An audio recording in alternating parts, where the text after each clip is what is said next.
자, 여러분 안녕하세요. 저는 에듀윌에서 ERP 정보관리사를 담당하는 유슬기 교수입니다. 반갑습니다. 자, 이번 시간 여러분들과 함께요. 물류 1급에 대한 이 기출문제 같이 함께 풀어보도록 하겠습니다. 보시는 것처럼 25년도 2회 기출로서 3월 22일 날 시행이 되었던 문제입니다. 자, 제일 첫 번째 문제는요. ERP에 대한 내용인데요. 요즘 이렇게 추가된 내용으로 문제가 많이 나오고 있습니다. AI와 관련된 내용들 이야기 많이 하는데요. 자, 스마트 ERP 시스템의 장점이 아닌 것을 골라보세요 라고 했으니 장점이 아니라는 것은 뭐 단점을 물어볼 수도 있는 거고 아니면 장점인 듯 하지만 영 엉뚱한 소리를 할 수도 있겠죠? 보겠습니다. 자, 글로벌 물류 기업으로서 기존의 물류 시스템을 스마트 ERP로 전환하면서 데이터 기반의 실시간 재고 관리 기능을 도입했다라고 해서 우리가 이제 실시간으로 재고가 어느 정도인지를 내가 직접 가서 세어보지 않아도 파악이 가능하게끔 자, 이 과정에서 AI와 머신 러닝을 통해서 물류센터에서 재고 변동을 자동으로 예측하고 수요 예측도 정확도를 향상시켰다라고 되어 있습니다. 자, AI 기반의 수요 예측 기능을 활용해서 적정 재고를 유지할 수 있겠죠. 왜? 재고 관리 기능을 도입했기 때문에 가능하고요. 기존의 수동 재고 관리 방식보다 운영 비용이 증가할 가능성이 높다라고 한다면 자, 여러분들 보세요. 장점이라고 한다면 장점은 뭐가 되어야 되는 거예요? 비용의 절감이 있어야 장점인 거겠죠. 자, 따라서 2번이 틀렸습니다. 이거 운용 비용이 만약 증가한다면 이건 장점이라고 할 수 없고 단점이 되는 거고 사실상 우리가 기존의 수동 재고 관리 방식보다는 이런 AI나 머신러닝이라는 기능들을 도입하면서 뭐 어떻게 하셔야 되겠어요? 비용을 절감할 수 있다, 줄일 수 있다 이렇게 해야 장점이 되는 거겠죠. 자, 그 다음 실시간 재고 변동 데이터를 분석해서 물류 프로세스를 최적화할 수 있다라고 되어 있고요. 머신러닝을 통해서 과거 데이터를 분석해서 물류 흐름을 자동으로 개선할 수 있습니다. 라고 되어 있네요. 자, 우리는 머신러닝이다라고 하면은 이제 기계가 스스로 학습을 해서 판단하고 우리가 하게 되는 작업들에 대해서 기계가 알아서 스스로 내가 명령어를 특별하게 이렇게 지적질을 하지 않아도 이건 저렇게 해야 돼 지시하지 않아도 스스로 데이터를 가지고 판단해서 이를 수행하도록 하는 이 자동으로 개선될 수 있는 이런 기능들이 있다는 거죠. 자, 그 다음에 계속해서 보도록 하겠습니다. 2번입니다. 자, RPA다라고 해서요. 로보틱 프로세스 오토메이션 이렇게 나와 있습니다. 로봇화 되어 있구나라는 걸 어느 정도 아실 거예요. 자, 로봇화 처리된다라고 한다면 자동으로 알아서 이런 표현들이 머릿속에 떠오르네요. 자, 물류 주문 처리 속도를 개선하였다. 기존에는 사람이 직접 주문 정보를 입력하고 배송을 배정했지만 RPA 도입 후 반복적인 주문을 프로세스를 자동화함으로써 업무 효율성을 크게 향상시켰다라는 거예요. 자, 예를 들어서 고객에게 주문이 들어오면 그 주문을 받아서 내가 어떻게 물건을 준비해야 되는지 직접 하나하나씩 엑셀 파일에다가 수기로 작성을 해서 각각의 부서에게 전달을 해주는 이런 일들을 하고 있었다고 한다면 이제는 얘들이 어떻게 한다는 거예요? 알아서 정보가 들어오면 그 정보가 들어온 걸 가지고서 스스로 판단해서 자동으로 정보가 기입이 되게끔 그래서 송장까지 나오게끔 알아서 해줄 수 있는 시스템이 된다는 거죠. 자, 주문 프로세스가 자동화되면 배송 속도도 증가될 수 있겠고요. 반복적인 주문 처리 작업은 알아서 자동화 시스템으로 하기 때문에 직원들의 생산성 향상이 되죠. 그래서 단순 노동들은 이제 많이 없어지고 사람이 스스로 머리로 판단하고 생각하는 이런 창의적인 활동에 좀 더 집중화될 겁니다. 자, 주문 데이터가 RPA 시스템에 의해서 자동 검증되어 오류가 감소할 수도 있죠. 자, 사람이 직접 수기로 넣을 때에는 다들 그런 얘기를 한번 할 거예요. 야, 사람이 하는 일이니까 실수할 수도 있지 라고 이야기하지만 이제 로봇에게 우리가 의존을 하게 된다면 로봇은 사람보다는 실수 확률이 굉장히 줄어든다라는 거예요. 자, RPA 도입 이후에도 주문 처리는 여전히 사람이 직접 수작업으로 수행하는 게 아니라고요. 이 작업에 대해서 로봇이 자동으로 모두 다 진행을 해주는 시스템을 바로 RPA 시스템이다라고 이야기합니다. 자, 3번입니다. 적절한 설명을 골라라 라고 되어 있네요. 자, 생산성 물류는 글로벌 유통기업으로 기존의 수작업 기반 업무 체계를 ERP 시스템으로 전환하고자 합니다. ERP 도입을 통해서 기업 내부 프로세스를 효율적으로 통합, 공급망 관리에 최적화, 리드 타임을 감소시키는 것이 목적이다라고 되어 있습니다. 자, 이런 설명에 맞추어서 적절한 설명. ERP는 기업 내부 데이터 흐름을 방해할 가능성이 높다면 당연히 ERP 도입을 하지 않으실 거겠죠. 자, ERP를 통해서 기업 전체의 비즈니스 프로세스를 재검토하고 혁신을 하게 됩니다. 라고 이야기를 하는 겁니다. 그래서 혁신에 대한 내용을 담고 있는 2번이 적절한 설명. 자, 나머지도 보겠습니다. 이 ERP를 도입하면서 업무 프로세스가 독립적으로 운영되므로 업무 간의 상호 의존성이 낮아진다라고 했는데요. 자, 우리는 통합해서 관리하도록 하고 있다라고 이야기하기 때문에 틀렸다. 자, ERP는 단순히 재무, 회계 업무만을 위한 소프트웨어이며 공급망 최적화에는 영향을 미치지 않습니다. 라고 되어 있군요. 자, 틀렸죠. 재무 회계뿐만 아니라 물류 생산, 인사까지 모두 다 모든 것들에 대해서 다 두루두루 관리를 하고 있습니다.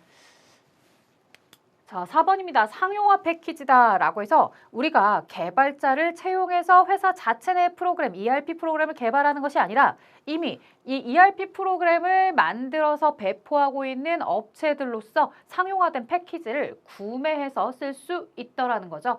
자, 구축에 대한 성공과 실패를 결정짓는 주요 요인으로 적절하지 않은 것. 자, 시스템 공급자와 기업 내부의 인력의 역량에 따라서 자, 아무래도 우리가 이 시스템을 공급해주는 업체가 건전하고 정말로 잘 만드는 기술적으로 굉장히 훌륭한 업체인지 또한 그렇게 훌륭한 프로그램을 받아들일 수 있는 내부적인 인력들의 역량이 좋은지 이런 걸 체크해 봐야 될 겁니다. 자, ERP 패키지의 기능이 기업의 업무 환경에 얼마나 잘 적용되는지 여부, 즉 우리 회사와 얼마나 잘 맞는지 이 ERP 시스템을 효과적으로 활용하기 위해서 사용자 교육과 반복적인 훈련 이런 것들이 다 이루어져야 되겠죠. 자, 기업 환경을 고려해서 ERP를 직접 개발할 수 있는 자체 개발 인력의 보유 여부다라고 했는데 자, 앞서 설명했습니다. 저 상용화 패키지는요. 자체적으로 개발자를 두지 않고서도 이미 개발된 프로그램을 가져다 쓰는 방식이니까 자체 개발 인력의 보유 여부를 체크할 필요는 없더라는 겁니다. 자, 이런 내용들이 나오고 있고요. 다음 가겠습니다. 자, 클라우드 ERP의 도입 또는 전환의 주요 장점으로 적절하지 않은 것. 클라우드 ERP다라고 해서 우리는 정보를 이렇게 담을 수 있는 구름과 같은 곳을 가지고서 이 안에 있는 ERP 시스템을 내가 활용을 하게 된다는 거죠. 그래서 꼭 회사에 이 돌덩이 같은 서버를 준비하지 않았다 하더라도 사람들은 어디서나 접속을 해서 업무를 우리가 볼 수 있더라. 이걸 가지고서 클라우드 ERP라고 합니다. 자, 클라우드 ERP의 장점이 아닌 것을 물어보고 있습니다. 업데이트 기능을 제공해서 최신 기술을 적용할 수 있다. 아무래도 서버를 제공하고 수수료를 받는 업체이다 보니까 이 ERP 프로그램이 최신 버전으로 계속해서 업데이트할 수 있게끔 제공하는 업체가 계속 최신 버전을 적용해주고 있죠. 자, 그 다음에 클라우드 ERP는 자체 구축 비용 부담을 줄이고 요금제로 사용을 할 수 있습니다. 클라우드 ERP를 제공하고 있는 업체, 서버를 제공하는 업체에 수수료를 제공하는 거죠. 자, 그 다음에 클라우드 ERP는 기업별 맞춤형 수정 개발이 어려우며 시스템의 파라미터의 변경이 불가능하다라고 하는데 자, 3번이 틀렸습니다. 여러분들 기업별로 각각 나한테 맞게끔 내가 필요한 것들, 내가 필요하지 않은 것들을 구분해서 사용할 수 있겠고요. 그 다음에 파라미터 변경이다라고 하는 것들은 예를 들어서 우리 회사는 주문이 들어오게 되면 그 주문에 대해서 결제하는 서류를 사장님에게 보내고 싶고 그 사장님에게 보내는 것에 대해서 알림 기능을 설정하고 싶다라고 한다면 그런 것들을 모두 체크박스에다가 체크해서 자동으로 알림이 가게끔 이런 것들에 대한 변경이 가능하더라라는 얘기입니다. 자, 그래서 불가능하다라는 표현이 틀렸고요. 클라우드 ERP는 장소에 관계없이 인터넷이 연결된 환경이라면 모두 접근할 수 있어서 업무의 유연성이 굉장히 높더라. 자, 반대로 단점은 뭘까요? 인터넷 연결이 되지 않는 환경이라고 한다면 접속이 어렵다라는 단점이 있겠다라고도 이제 반대로도 여러분들이 상상할 수 있을 것 같습니다. 자, 수요 예측 기법 중 정량적 분석에 관한 설명으로 적절하지 않은 것을 고르세요 라고 해서 우리가 이제 수요 예측에는 정량적 분석 방법, 정성적 분석 방법 이런 얘기를 많이 하게 되는데요. 이 정성적인 거는 약간 의견을 받는 주관적인 판단들이 많이 들어가 있고요. 정량적 분석은 수치화시킨 것들을 많이 이야기합니다. 자, 시간의 흐름에 따라서 분석을 하게 되는 시계열 분석법, 아리마 기법이다 라고 이야기를 하고 있습니다. 자, 지수평활 상수를 이용해서 우리가 전년도 전기의 실제 판매량과 그 다음에 예측 판매량을 가지고서 다음 기에 대한 판매량을 예측하는 방식이죠. 자, 그러면 지수평화 상수값이 크다라는 건 실제 데이터를 조금 더 우리가 많이 고려했다. 그래서 실제 데이터라는 건 최근에 실제로 있었던 변동 내역을 많이 고려한다는 의미고, 지수평화 상수가 작으면 과거의 변동을 더 많이 고려하죠. 자, 전기에 실제 판매량이 있으면 여기에 지수평화 상수가 들어가게 되겠고요. 그 다음에 전기 예측.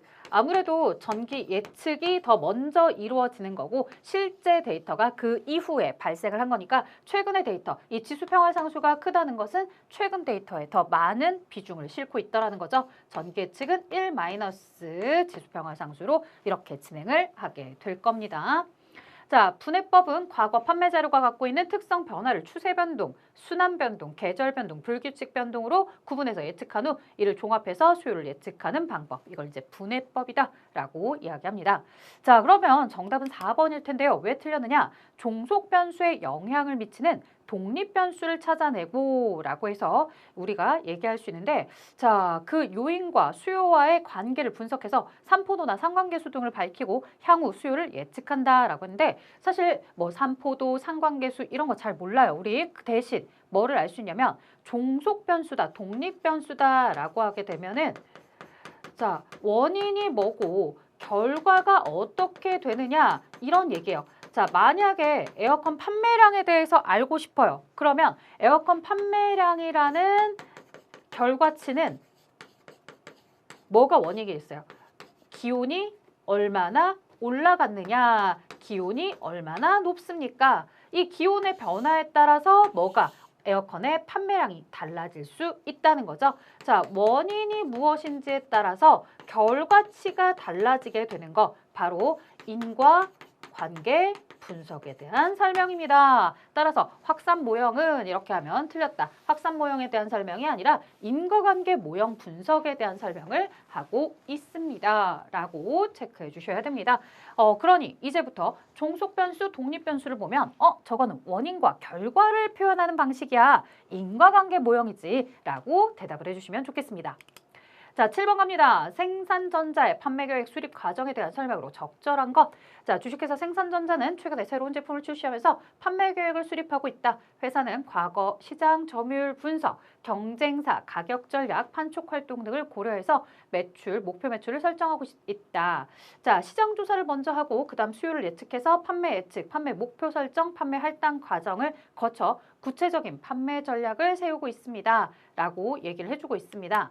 자, 그러면 판매 계획에 대한 수립 순서. 아니, 앞쪽에서도 이미 얘기했잖아요. 시장조사, 수요 예측, 판매 예측, 목표 판매 할당이라고. 자, 그런데 지금 어떻게 했어요? 거꾸로 진행합니다. 라고 했으니까 틀렸죠. 자, 판매 계획은 단순히 판매 목표를 설정하는 것이며 수요 예측과 판매 예측을 활용할 필요는 없다. 자, 앞서 보셨다시피 수요 예측과 판매 예측을 이용해서 판매 할당이 이루어집니다. 라고 했는데 뭔 소리예요? 라고 해주셔야 되겠죠. 자, 그 다음 이제 판매 계획에 대해서 나와 있는데요. 판매 계획은 단기, 중기, 장기로 이어집니다. 단기는 단순하게 물건의 판매 가격을 조율하는 정도이고요. 이렇게 신시장 개척이나 신제품 개발은 장기 판매 계획에서 나와야 되는 표현입니다. 자, 그러면 시장 점유율은 과거 점유율뿐만 아니라 경쟁사의 상대적 가격, 품질, 기능, 판촉 활동, 판매 경로 등의 영향을 받을 수 있다라고 되어 있습니다. 그러니까 시장 점유율이라는 거는 내가 다른 사람과 경쟁을 해서 뺏어오고 내가 더 많이 가져오기 이런 거기 때문에 나만 우수하다고 해서 내가 더 많이 가져오는 건 아니더라. 환경에 따라서 상대의 경쟁자의 스펙에 따라서 내가 아무리 노력해도 가지고 오는 게 적을 수가 있더라는 거죠. 혹은 내가 노력을 조금만 했는데 상대가 노력을 전혀 하지 않아서 내가 더 많은 것들을 취할 수도 있다는 겁니다. 그러니까 그런 환경적인 것들을 고려해야 시장의 점유율을 알 수 있다는 거죠. 자, 조금 더 보겠습니다. 8번입니다. 시장의 형태는 공급자의 경쟁 정도에 따라 여러 유형으로 구분이 됩니다. 라고 내용이 나와 있습니다. 자, 진입 장벽이 높지 않아 공급자는 장기에 걸쳐서 초과이윤을 얻기는 힘들대요. 자, 진입 장벽이 높지 않다라고 하는 것은 독점 시장은 아니라는 거예요. 저 사람 하나만, 예를 들어 KTX처럼 한국고속철도공사만 있는 것이 아니라 우리가 누구든 들어갈 수는 있는 상태라는 거죠. 자, 그 다음에 모두 들어갈 수 있다면 완전 경쟁이지만 그런 얘기는 아직은 없어서 자, 애매합니다. 판매하는 재화의 속성이 기업마다 차이가 있어서 상품의 특성으로도 경쟁이 가능하다. 자, 여러분들 예를 들어서 햄버거 생각해 보세요. 햄버거. 여러분들이 좋아하는 햄버거는 어디 햄버거인가요? 자, 누구는 그런 얘기예요. 저는 롯데리아 거 좋아해요. 저는 아니면 맥도날드 좋아해요. 저는 버거킹 좋아해요. 저는 맘스터치 좋아해요. 이런 식으로 얘기를 합니다. 자, 햄버거라는 물품을 판매하고 있지만 각각의 업체들마다 자기만의 시그니처 메뉴들이 있습니다. 예를 들어서 뭐 버거킹은 와퍼다 이렇게 얘기하는 것처럼 자, 그런 식으로 판매하는 재화의 속성이 기업마다 차이가 있고 상품의 특성으로서 경쟁이 가능하죠. 야, 와퍼를 먹고 싶어 라고 하는데 롯데리아 가기는 어렵더라는 거죠. 자, 그 다음 공급자는 시장 가격을 그대로 수용하지 않고 자신이 보유한 차별성에 따라 제한적으로 시장 지배력을 보유해서 일정 범위에서 가격을 책정할 수 있다라고 이야기하죠. 자, 이 햄버거 시장도요. 가격을 그대로 롯데리아가 6,000원을 했다라고 해서 얘들이 6,000원을 할 필요는 없어요. 수용하지 않고 자신이 보유한 차별성에 따라서 제한적으로 시장 지배력을 보유해서 일정 범위 내에서 가격을 책정할 수 있죠. 뭐 나는 7,000원에 할 거야. 나는 8,000원에 할 거야. 이 정도는 다 가능하다는 거죠. 시장에 다수의 기업들이 참여하고 있지만 참여 기업들은 각 디자인, 품질, 포장 등에 있어서 어느 정도 차이가 있는 유사 상품을 생산, 공급하고 상호 경쟁을 하는 것. 이런 것들은 바로 뭘 의미하냐면 독점적 경쟁 시장이다라고 해요. 자, 모두가 다 자유롭게 불특정 다수가 다 진입장벽 없이 올 수 있었으면 완전 경쟁이다라고 했지만 그렇지 않은 경우라서 이제 독점적 경쟁 시장이다라고 표현을 합니다. 자, 그 다음에 다음 내용으로 또 넘어가 보도록 하겠습니다.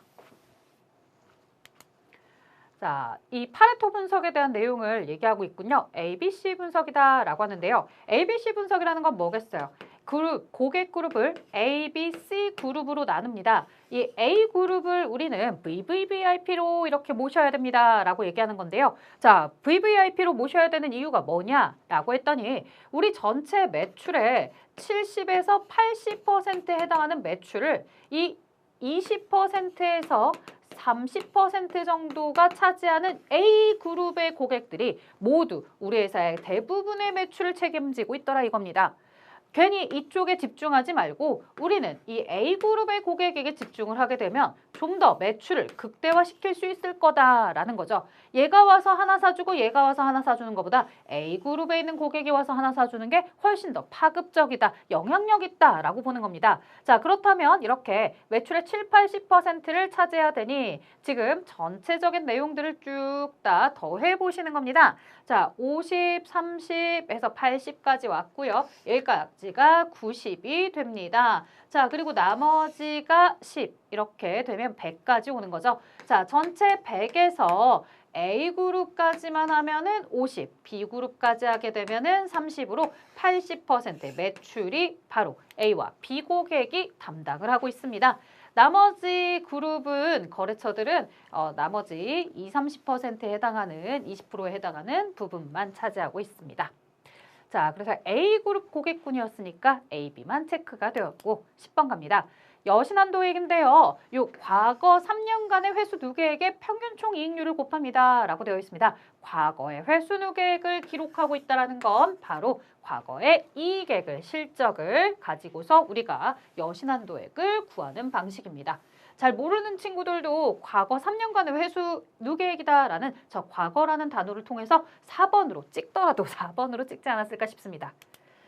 자, 그 다음 갑니다. 생산 테크는 4분기 수요를 150개로 예측하였으나 실제 판매량은 130개였습니다. 단순 지수평활법을 사용하여 올해 1분기 수요를 예측하니 144개였습니다. 이때 사용한 평활 상수는 얼마입니까? 라고 얘기가 나오네요. 자, 왜 제가 이걸 계속해서 안 지우고 있었는지 여러분들 이제 아시겠죠? 자, 지수평활법에 대해서 앞서 이제 설명으로 나왔다고 한다면 이렇게 계산을 통해서 지수평활 상수를 구하도록 문제가 나온 겁니다. 사실 옛날에는요. 단순하게 그래서 다음 달 판매 예측액 혹은 단기 판매 예측액은 얼마야? 라고 물어봤었어요. 그러면 그냥 공식에다가 대입만 해도 되는 문제들이었는데 이젠 여러분들이 조금 더 생각을 해주셔야 되는 부분이죠.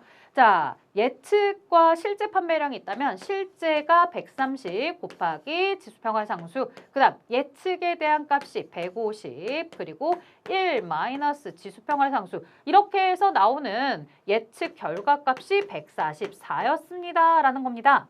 자, 그러면 130 알파, 그 다음에 여기서 플러스 150, 그 다음 마이너스 150 알파, 이렇게 가보시면 되겠죠. 자, 그리고 요 마이너스 이 144는 마이너스 144, 이렇게 하게 되면 뭐가 된다는 거예요? 제로가 되겠습니다. 자, 그럼 여기에서 우리가 150에 144를 차감하면 6. 자, 130에 마이너스 150이다 라고 하면 마이너스 20, 그래서 옆으로 옮겨서 20 지수평가상수. 자, 그러면 우리가 이 지수평가상수가 궁금한 거니 6을 뭘로 나눠보자? 20으로 나눠봅니다. 자, 6 나누기 20 이렇게 하면 뭐가 나온다? 0.3이 나오네요. 아하, 이 지수평가상수는 0.3이었구나. 그래서 130 곱하기 0.3에 150 곱하기 1-0.3, 그래서 0.7을 곱해주면 144가 나옵니다. 라고 해서 우리가 구할 수 있겠습니다. 그래서 0.3이다 라고 이렇게 수점 첫 번째 자리까지 해서 딱 입력이 됩니다. 자, 이런 내용들을 여러분들이 구할 수 있는지를 물어보고 있었어요. 그래서 점점점 문제를 조금 더 색다르게 내시려고 많이들 노력하십니다. 자, 12번 갑니다. 교차 비율을 구하시오 라고 되어 있어요. A 상품의 교차 비율. 자, 우리가 교차 비율이다 라고 한다면 상품의 회전율, 그 다음에 한 개의 이익률, 이렇게 해서 구한 값이 바로 교차 비율이며, 이 교차 비율이 높은 품목에 나는 많은 판매 할당, 많은 집중을 합시다 라고 하는 거죠. 자, 그럼 상품의 회전율이다 라고 하게 되면은 평균 재고에 대해서 매출액, 자, 매출액을 평균 재고액으로 나눠주세요. 한 개 이익률은 매출액에 대해서 한 개 이익, 자, 한 개 이익을 어떻게 해주세요? 매출액으로 나눠주세요 라는 거죠. 자, 그런데 알고 보면 매출액을 똑같이 상쇄시킬 수 있기 때문에 우리가 교차 비율이다 라고 계산한 때는 어떻게 계산할 수 있더라? 한 개 이익을 평균 재고액으로 나누기만 해도 바로 이게 교차 비율이다 라고 나오는 거죠. 자, 그럼 한 개 이익이 60이었고요. 평균 재고액이 20이었습니다. 3이라는 숫자가 바로 교차 비율이 되는 거죠. 이렇게 교차 비율을 공식화시켜서 기억하고 있던 친구들, 한 개 이익 나누기 평균 재고액을 하게 되면 교차 비율이 나와 라고 알고 있던 친구들은 정답 금방 찾았을 거예요. 실제 저희 교재에서도 이런 식으로 교차 비율을 가져다 놓고 A, B, C 제품에 대해서 어느 제품이 교차 비율이 더 높은지를 물어보는 문제 있습니다. 자, 13번입니다. 이 생산 페이먼트는 여신 관리를 위해서 자금 운용 정책에 대한 설명입니다. A에 들어갈 한글 용어를 물어보고 있습니다. 자, 전자부품을 제조하는 기업으로서 다양한 거래처와 신용 거래를 통한 매출을 진행하고 있고요. 자금의 유동성과 재무 건전성을 유지하기 위해서 유동자산에서 유동부채를 차감했대요. 순수하게 내가 사용이 가능한, 운용이 가능한 운전 자본에 대해서 이야기를 하는 거겠죠. 자, 충분히 확보하려고 합니다. 향후 만약에 여신 한도액이 순운전 자본보다 많아지는 경우에는 현금 회수 가능한 거래처 증대, 외상 매출금 회수기간 단축, 외상 매출금 감소 등 정책을 실현시켜서 좀 더 현금을 확보하겠다라는 거겠죠. 자, 그 다음 보겠습니다. 공급망 운영 전략에 대한 설명으로 옳지 않은 것. 효율적 공급망 전략은 비용 절감보다 고객 서비스를 우선하는 대응 방식이다. 자, 여러분들 우리가요, 효율적 공급망 전략이 있고요, 대응적 공급망 전략이 있어요. 이 효율적이라는 건 뭐냐면 무조건 획득 비용 중심이에요. 비용 중심. 그래서 무조건 비용을 최소화시켜라 라고 이야기를 하는 거죠. 자, 대응적은 그렇지 않아요. 대응적인 경우에는 무조건 최고로 고객 우선이에요. 고객 우선.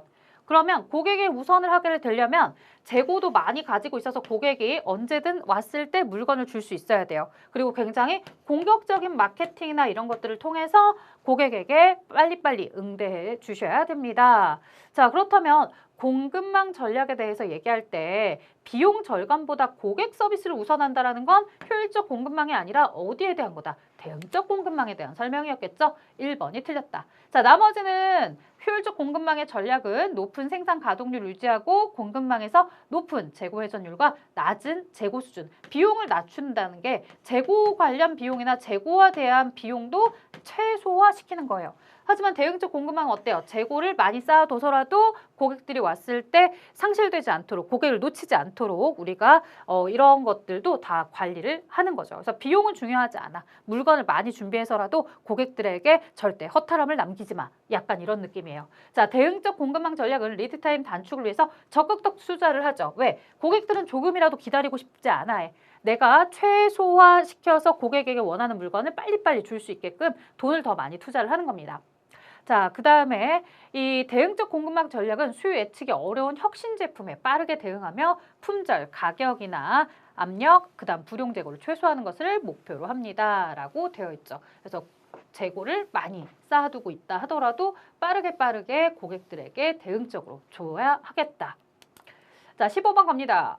생산 로직스의 물류 거점 운영 방식을 물어봐요. 생산 로직스는 전국 단위 물류 네트워크를 운영하는 기업으로서 효율적인 재고 관리, 물류 관리를 위해서 중앙의 물류센터를 전국의 공급망을 통해서 운영하는 방식을 도입하려고 합니다. 라고 해서 한 곳에서 통합해서 관리, 여러 곳 아니에요. 한 곳에서 통합해서 관리하는 내용입니다. 그래서 정답은 4번의 통합. 물류센터 운영 방식이죠. 자, 직배송 방식을 설명하고 싶었다면 어떻게 해야 되겠어요? 공장에서 다이렉트로 소비자에게 중간을 거치지 않고 바로 옵니다. 라고 해야 되겠고, 크로스도킹은 환적 기능만 합니다. 라고 해서 설명이 되어야 되겠고, 지역 물류센터는요, 각각의 고객들에게 가까이 물류센터를 두고 있어야 됩니다. 라고 이렇게 설명이 되었어야 될 겁니다. 자, 그래서 각각의 특징들도 정리해 드렸습니다. 16번입니다. 자, 고정 주문량 시스템이다 라고 하는 것은 주문하는 수량에 대해서 고정을 해준 거예요. 수량을 고정으로 했기 때문에 기간은 들쑥날쑥이에요. 기간은 전혀 중요하지 않고 수량만, 내가 무조건 10개까지 재고가 떨어지면 다시 주문할 거야. 나는 무조건 50개 주문을 해서 10개까지 떨어지는 때까지 또 사용할 거야. 그러다 보니까요, 이 기간이 길 수도 있고 짧을 수도 있고 그렇다는 거죠. 자, 그 다음에 고정 주문량 시스템과 고정 주문 기간 시스템도 있어요.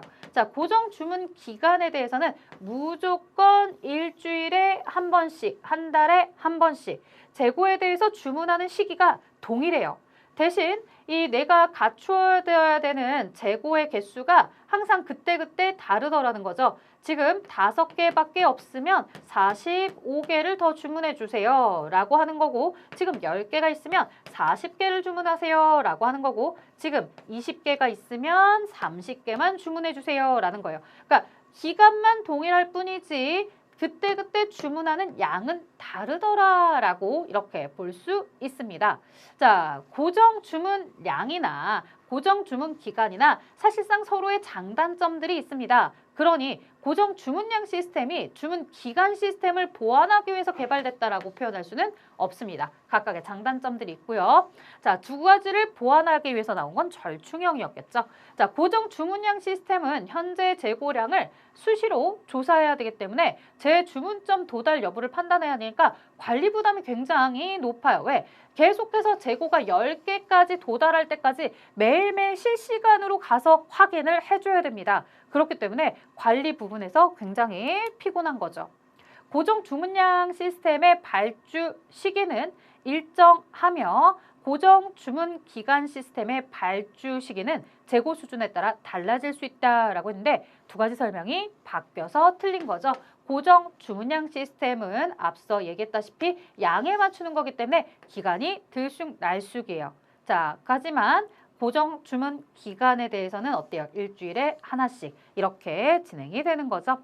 자, 그 다음에 보도록 하겠습니다. 고정 주문 기간 시스템의 발주량은 최대 재고 수준에 도달하기 위해서 현재 재고 수준에 부족한 양으로 결정되며 안전 재고의 수량은 고려되지 않는다라고 하는데 안전 재고 수량이 왜 고려되지 않겠어요? 안전 재고 수량까지 고려해서 진행을 합니다. 자, 그래서 이 내용에서 지금 올바르게 설명한 것은 2번이었다. 자, 17번 갑니다. 재고자산 평가 방법 중 계속기록법에 대한 설명으로 가장 적절한 것은 계속기록법이라는 건 뭘 계속기록법이라면요. 기초의 재고에다가 매입할 때 기록을 하죠. 그리고 내가 판매를 할 때마다 계속해서 장부에 기록을 하고요. 판매되지 않은 나머지는 모두 기말의 재고일 것이다. 이렇게 판단하는 것이 바로 계속기록법입니다. 자, 반면 실질재고조사법이다라고 하면 기초에 가지고 있던 재고에 매입액이 들어오게 되고요. 그 다음에 실제로 기말의 재고를 수량을 파악하고요. 기말 재고로 파악되지 않은 모든 제품들이 판매되었다고 가정하는 방식이 바로 실질재고조사법입니다. 자, 당기의 매출 수량은 장부상 매출 수량과 같다라고 되어 있는데요. 계속기록법의 경우에는 판매가 될 때마다 계속해서 장부를 기록하고 있기 때문에 장부의 판매량으로 적힌 것들이 매출 수량과 동일하게 된다는 거죠. 그래서 1번이 정답이었습니다. 자, 그러면 나머지 설명들은 계속기록법의 설명이 아니냐?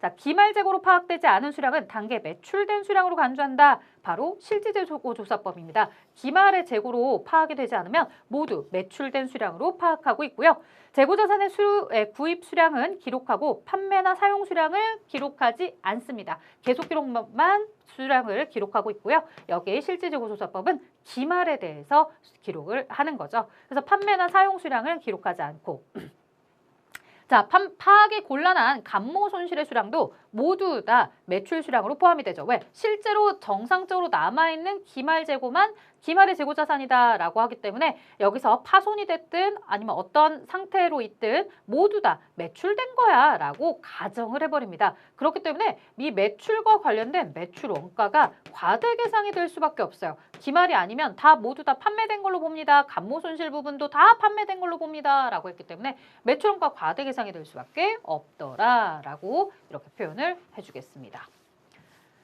자, 다음 보도록 할게요. 18번입니다. 선박 운송의 장점에 대한 설명으로 적절하지 않은 것. 대량 화물의 장거리 운송에 적합합니다. 자, 선박이니까 우리가 배예요, 배. 배로 이동할 때는 거리가 정말 길어서 우리가 배를 이용하는데요. 사실 항공기도 비행기, 항공도 먼 거리를 이동할 때 쓰죠. 근데 배와 달리 뭐예요? 운임이 너무 비싸기 때문에 운임이 비싸고 소량만 운행이 가능하죠. 그래서 운임이 상대적으로 항공비보다는 저렴하고 대량의 물품을 이동시킬 수 있는 선박, 배를 이용하게 된 겁니다. 자, 큰 화물이나 중량이 높은 화물 운송에 가능하고요. 장거리 운송 시 화물의 단위당 운임이 저렴하기 때문에 선박 운송에 대한 장점, 선박 운송을 이용하고 있다.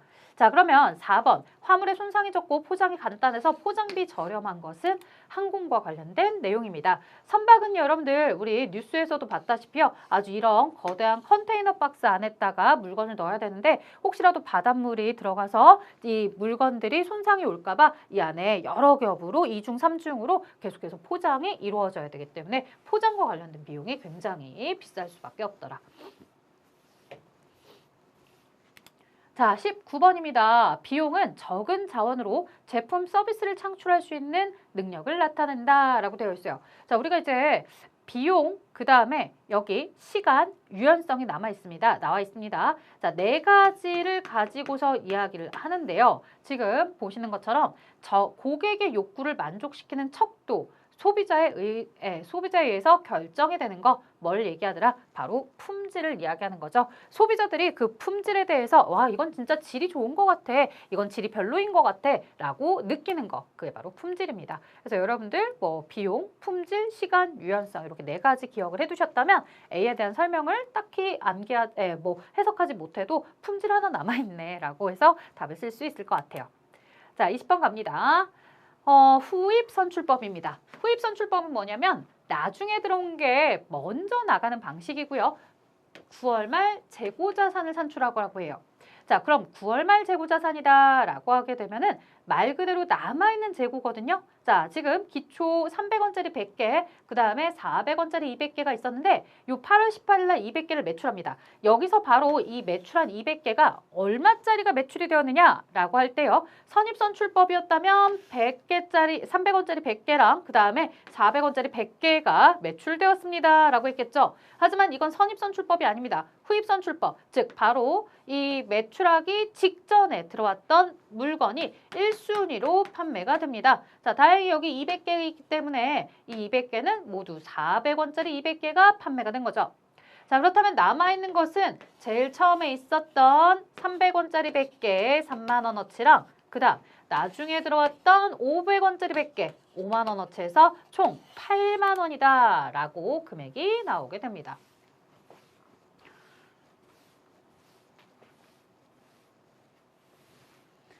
자, 21번입니다. 상시 종업원 수가 250인 중소기업의 제조기업의 본사 집중보다 사업장별 분산 구매가 더 유리한 거. 자, 본사에서 구매하는 게 유리할 때는 대량 구매를 통해서 가격을 낮출 수 있는 것들, 이런 것들이겠고, 그 다음에 분산 구매다라고 하는 것은 지역적으로 구매가 좀 더 수월한 것들을 가지고서 우리가 분산 구매를 진행하고 있죠.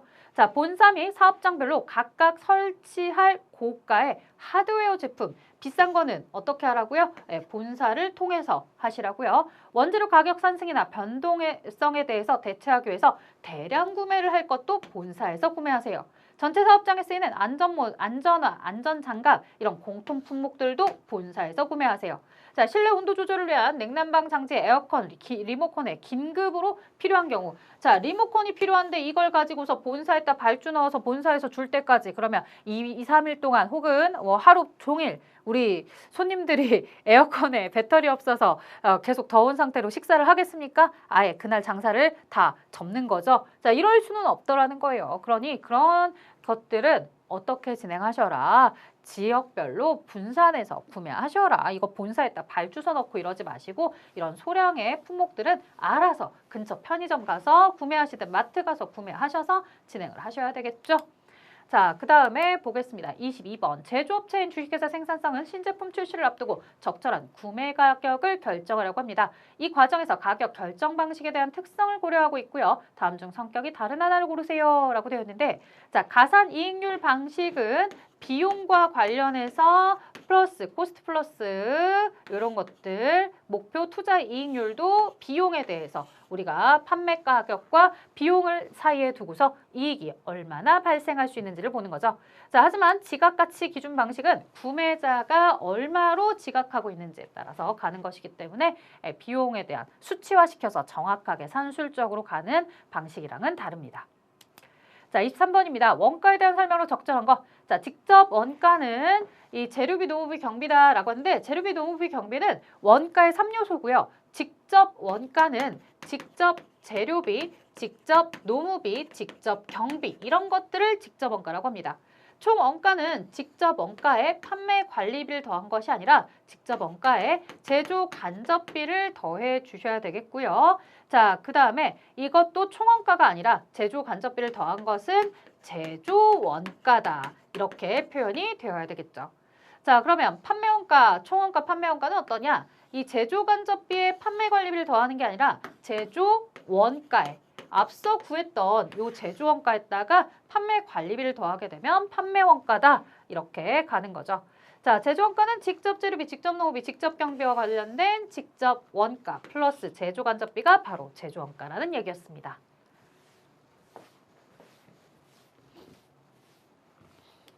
자, 24번 갑니다. 구매 계약 시 대표적인 구매 거래 조건에 포함될 사항으로 적절하지 않은 것은 이렇게 내었는데요. 자, 여러분들이 계약서 쓸 때 당연히 대금 결제는 어떻게 이루어질 거며 계약금은 얼마나 지불할 것이며 할인율은 얼마나 되는지 이런 것들이 당연히 들어가 있어야 되겠고요. 자, 그 다음에 물건을 어디까지 가져다 줄 건지 배로 운송할 건지 아니면 항공기로 운송할 건지 화물 트럭으로 운송할 건지 하역 수송에 대한 방법이라든가 그 다음 물품에 대해서 어디 장소에다가 가져다 줄 건지 이런 부분들이 계약서 안에 꼼꼼하게 분명하게 들어가 있어야 됩니다. 이런 것들을 정하기 위해서 우리가 계약서를 쓰는 겁니다. 자, 구매 품목의 시장 가격, 시가. 이 시중에서 거래되고 있는 가격은 언제든지 바뀔 수 있기 때문에 저런 시가는 참고할 수는 있겠지만 계약서에 들어갈 내용은 아니더라는 거죠. 계속해서 변동성을 가지는 부분이라서 저 부분은 넣지 않습니다. 자, 그다음 가구 제조업체인 주식회사 생산가구는 신제품 책상을 출시하면서 고스트 플러스 방식으로 적정 가격을 산정하려고 합니다. 책상 한 개 가격을 산정하기 위해서 주요 원가 정보가 다음과 같을 때 책상 한 개의 가격은 얼마입니까? 라고 되어 있는데, 자, 여기서 함정에 빠지시면 안 됩니다. 직접 원가가 있고요. 직접 재료비, 제조간접비가 있는데요. 자, 직접 원가는 앞서 설명을 드렸습니다. 직접 재료비, 직접 노무비, 그 다음에 직접 경비, 이런 요소들이 들어간 게 직접 원가예요. 다시 말해 직접 원가 12만 원에는 이미 직접 재료비 3만 원이 포함이 된 상태입니다. 이걸 가지고서 중복해서 입력을 하시면 당연히 정답이 틀려지겠죠. 자, 그러면 직접 원가 플러스 제조 간접비까지가 제조 원가, 그 다음에 여기까지 더하시면 판매 원가, 여기에 목표 이익까지 더해주면 판매 가격이 되는 겁니다. 자, 그러면 여기까지 봤을 때 10만 원, 그 다음 30만 원, 5만 원 더하면 35만 원의 판매 가격이 나오고 있습니다. 판매 원가가 아닌 목표이익까지 반영한 판매 가격을 물어보는 질문이었습니다. 자, 구매 계약에 대한 설명 중 괄호에 적합한 내용을 한글로 쓰세요라고 되어 있습니다. 자, 일반적으로 구매 계약은 구매 당사자가 구매 계약서를 교환하거나 계약서가 상대방에게 전달되면 성립. 또한 구매 담당자가 구매 통지나 주문서의 전달만으로도 상대방이 이를 승낙한다면 계약이 성립된 것으로 법률에서 규정하고 있다. 하지만 향후 거래 조건에 대해서 문제가 발생할 가능성이 있는 경우 계약서를 작성하는 것이 바람직하죠. 이게 바로 구매 계약을 해야 되는 이유, 계약서가 존재하는 이유를 설명해 준 것이고, 실제 중요한 멘트는 이 아래만 보시면 됩니다. 구매 계약에 대한 땡땡은 기 발생될 행위를 소급해서 무효로 하는 거예요. 그러니까 과거에 있었던 일들이 다 없었던 일이 돼버리는 거고요. 해지란 미래에 대해서만 법률적인 효력을 무효로 함을 의미합니다. 라고 해서 우리가 뭐를 배웠냐면 해제와 해지를 배웠죠. 해제는 과거에 있었던 일도 모두 다 무효화시키는 거고요. 해지는 과거에 있었던 일들에 대해서는 인정을 하고 지금 해지가 된 상태부터 없던 일이 되는 겁니다. 따라서 현재가 있고 과거가 있고 미래가 있다라고 했을 때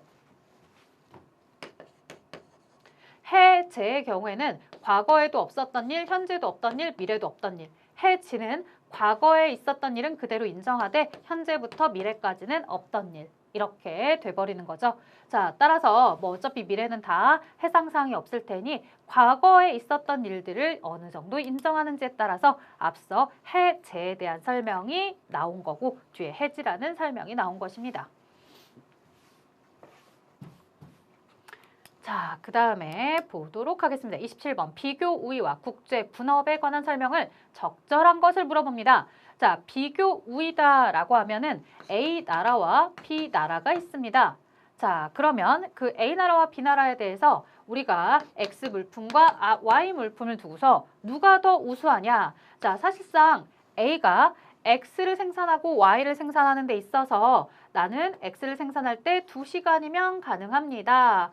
그리고 얘는 4시간이면 가능합니다. X는 6시간, 그 다음 B는 X에 대해서 6시간 들어갑니다. 여기는 3시간 들어갑니다. 이렇게 이제 표현을 놓고 생각을 해본다는 거죠. 자, 그랬을 때 A와 B에 대한 비교 우위를 결정하자라고 하면서 우리는 어떤 설명을 할 수 있겠냐면 A가 우수하다 하더라도 우리가 절대적으로 보았을 때가 아니라 상대적으로 보았을 때 이야기를 하는 거고요. 자, 그리고 비교 우위에 따라서 A가 더 잘해 라고 한다 하더라도 뭐를 하게 되더라? 우리는 A가 모든 것들을 다 맞는 것이 아니라 어떻게 진행을 하자? 이 A가 B보다 상대적으로 잘하는 거, 그 다음에 A가 모두 다 잘하기는 하지만 그래도 B가 A가 했을 때보다는 조금 더 시간을 줄일 수 있는 것들, A가 모든 것들을 다 할 수는 없기 때문에 B가 진행을 하는 것들 이렇게 하나하나씩 나누어서 진행을 하자 뭐 이렇게 얘기를 하는데요. 자, 비교 우위와 국제 분업은 무관한 개념이 아니라 서로 관계가 있습니다. 누가 더 잘하는지에 따라 업무를 나누어서 분리해서 진행을 하는 거죠. 자, 국제분업은 각국의 모든 상품을 자급자족하는 것이 아니라 더 서로 우위에 있는 것들을 우리가 생산하기로 하자라고 결정하는 거고요. 비교우위는 각국이 절대적으로 더 많은 절대적으로 더 많은 재원을 생산할 수 있는 내용이 아니라 상대적으로 서로 비교를 해서 진행을 하는 거기 때문에 상대성을 얘기합니다. 자, 우리가 왜 학교에서도 절대평가, 상대평가를 했을 때 상대평가라는 건 뭐예요? 쟤가 나보다 나을 때, 내가 쟤보다 나을 때 이렇게 평가하는 거죠. 자, 국제분업은 각국의 비교 우위를 가진 상품이나 서비스를 전문적으로 생산하고 교환하는 것을 의미합니다. 라고 되어 있습니다. 자, 그 다음에 28번입니다.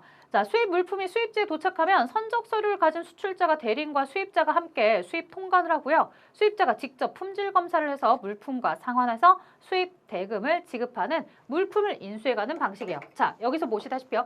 품질 검사를 해서 물품과 상환해서 라고요. 그러니까 물건을 보면서 대금이 결제가 돼야 돼요. 귀금속이나 고가품과 같은 사전에 품질 검사가 필요한 경우에 자, 금덩어리를 내가 구매하기로 했어요. 그냥 물건도 보기 전에 돈 먼저 주고 그렇게 되느냐 이거예요. 그게 어렵겠죠.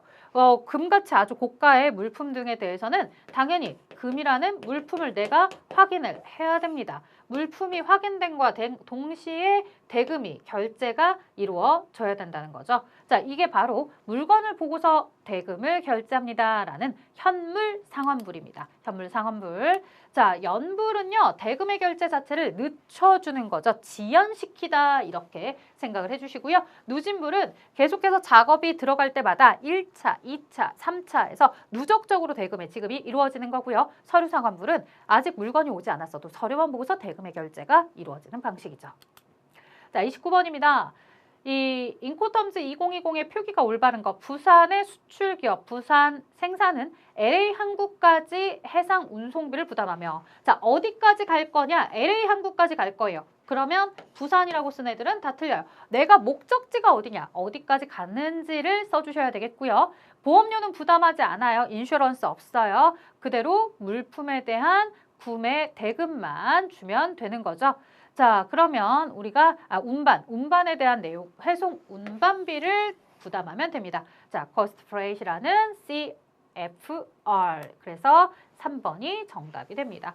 이 CPT는요, paid to에서 목적지까지 우리가 전달이 이루어져야 됩니다. 라고 이야기를 하는 거고요. 단순한 운송비까지만 부담을 하고 항구까지만 가져다 주는 건 CFR이 됩니다. 자, 그 다음 30번 갑니다. 무역거래에서 사용되는 보험 약관에 대한 설명으로 적절하지 않은 것.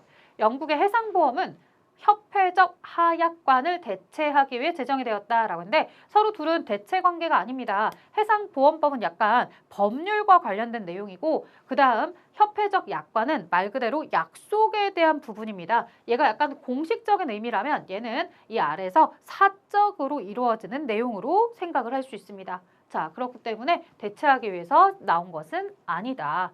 자, 해상보험이 사실상 국제적 해상보험 역할을 하고 있고요. 해상보험과 관련한 국제법규는 존재하지 않으며 각국이 자국의 법률과 규정을 따르도록 하고 있습니다.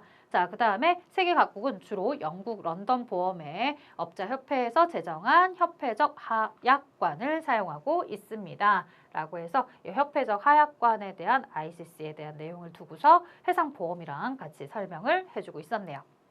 자, 그 다음에 보도록 하겠습니다. 31번. 매매 형태에 대해서 물어보고 있네요. 자, 중개무역은 수출국과 수입국 사이에 무역거래에서 제3국의 무역업체가 개입해서 중개인은 수출국 또는 수입국 상인으로부터 거래, 알선, 중개에 따른 중개수수료를 받는 형태를 말합니다. 라고 하는데 여러분들도 잘 아시다시피 중개무역이다. 그 다음에 중개무역이다. 이렇게 나누어지고 있습니다. 자, 중개무역은요. 여러분들 스포츠 중계처럼요.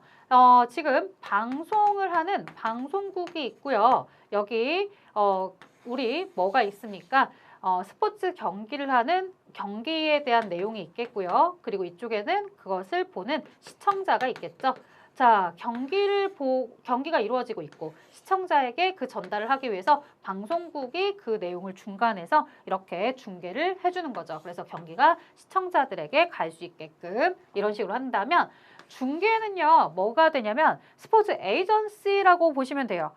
다시 말하면 이 각각의 선수들이 각각의 기업들과 관련해서 서로 연결을 해서 경기를 뛰려고 할 때 선수들이 기업에 소속에 들어서 경기를 뛰어야 되잖아요. 그 기업들을 우리가 선수랑 같이 연결을 시켜주면서 중간에서 내가 비용을 먹는 거죠. 수수료를 먹는 사람입니다. 이렇게 서로가 중개가 되도록. 얘는 거래에 지금 직접적인 개입이 있다기보다는 둘을 서로 연결해주고 중간에서 수수료를 먹는 거죠. 자, 그러면 스위치 무역이라는 게 있는데요. 스위치 무역은 뭐냐면 스위치를 바꿔준다라고 이야기를 하는데 스위치를 어떻게 바꾸냐면 내가 이 스포츠 중계에 대해서 티켓을 구매했어요.